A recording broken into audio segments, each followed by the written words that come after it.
Temelj medkulturnega dialoga je samopodoba ljudi in skupnosti, ki vstopajo v dialog. Za dobro samopodobo moramo poznati svoje korenine in jih negovati.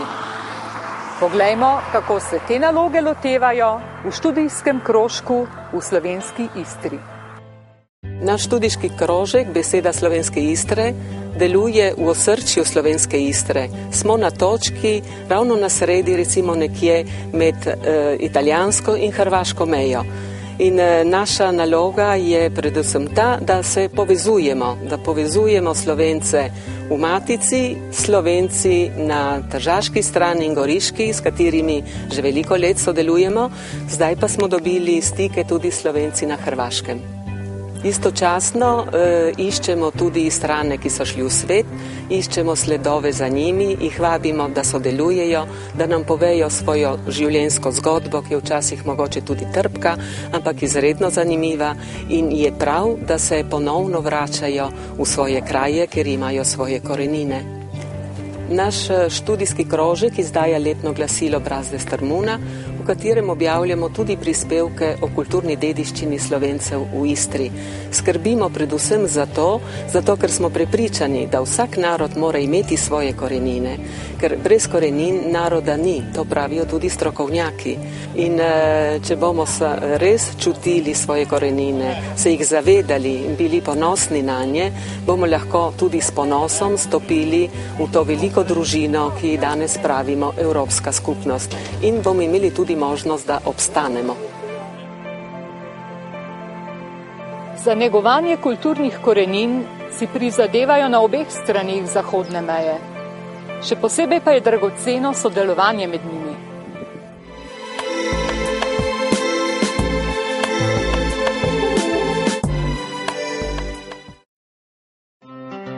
Kulturno društvo Ivan Grbec deluje v Škednju pri Trstu, v okolju, ki je bilo Slovencem marsikdaj nenaklonjeno.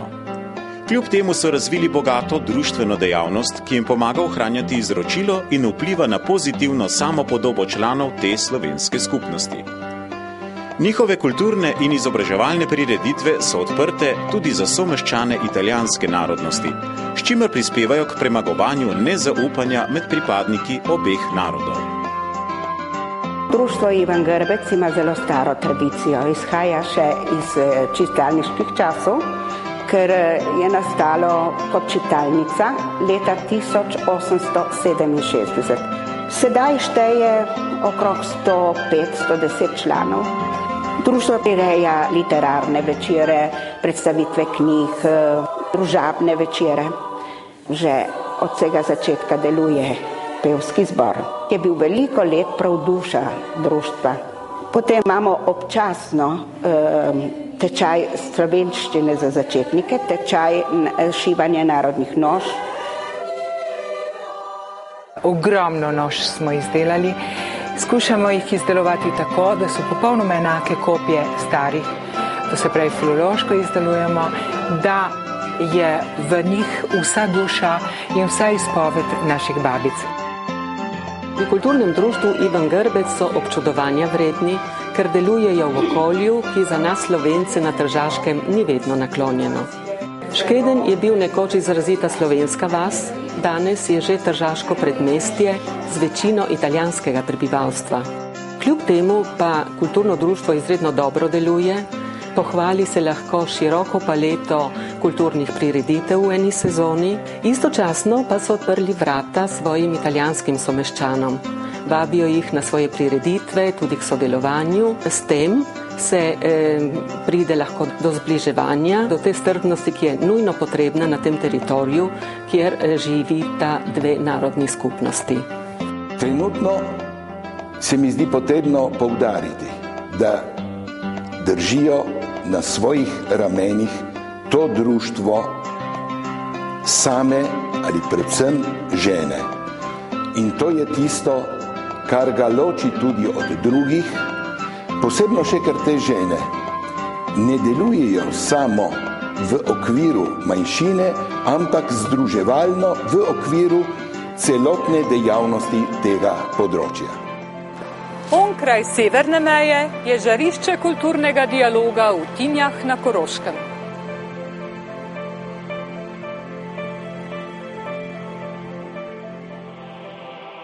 Jože Kopajnik se je rodil slovenskim staršem v Šentpetru na Višinjah.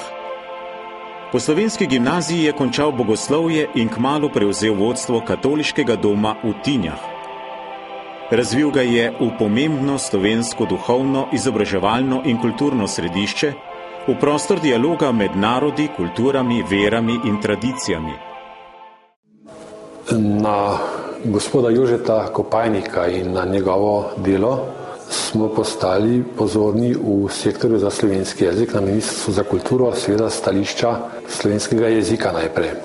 Dom v Tinjah je ena najpomembnejših točk živega jezikovnega dogajanja v slovenščini na avstrijskem Koroškem. Ker je kakovost in bogata izbira na voljo, pomeni s tem tudi dviganje ugleda slovenske kulturne ustanove na avstrijskem Koroškem. Kultura naših učenja je v tem, da ponujemo zelo široko paleto različnih tem in tudi za različne interesne skupine. Tako smo imeli lansko leto 582 prireditev, začenših od verskih pedagoških tečajev, preko do političnih diskusij, od izobraževalnih potovanj do kreativnih ponudb, kjer se zavedamo, da človek vedno potrebuje navdihe tudi za oblikovanje svojega življenja, za smisel preko svojih dni in svojega početja in zato in naš program pač neka spodbuda posameznikom. Ker učinki delovanja Tinskega doma segajo prek Karavank in je veliko obiskovalcev njihovih prireditev tudi iz Republike Slovenije, pomeni to pomemben prispevek k uresničevanju vizije skupnega slovenskega kulturnega prostora. Kako tudi na Kranjskem pa na Štajerskem, tako tudi na Koroškem so bili duhovniki v zgodovini ob pogrešanju drugih izobražencev pač zadolženi tudi za prosvetno, za kulturno dejavnost.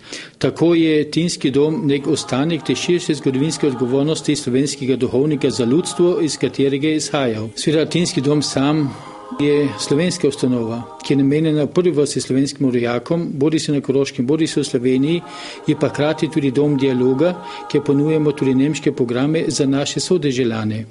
In navadno prihajajo k nam pač tisti, ki so odprti, ki se Slovencev kot te skromne manjšine ne bojijo in tudi naš programski list se imenuje dialog. To ni modna beseda, ki bi jo strgali iz oblakov, temveč to je naš program, ki jo vsak dan živimo. V Prekmurju je duša prekmejnega povezovanja gospod Štefan Huzjan. Imam srečo, da mi je Prekmurje blizu, je del Slovenije, ki je raznoliko zaradi multikulturalnosti, dvojezičnega učenja in prekomejnega sodelovanja. Multikulturalnost me bogati, ker živim v stečišču slovenske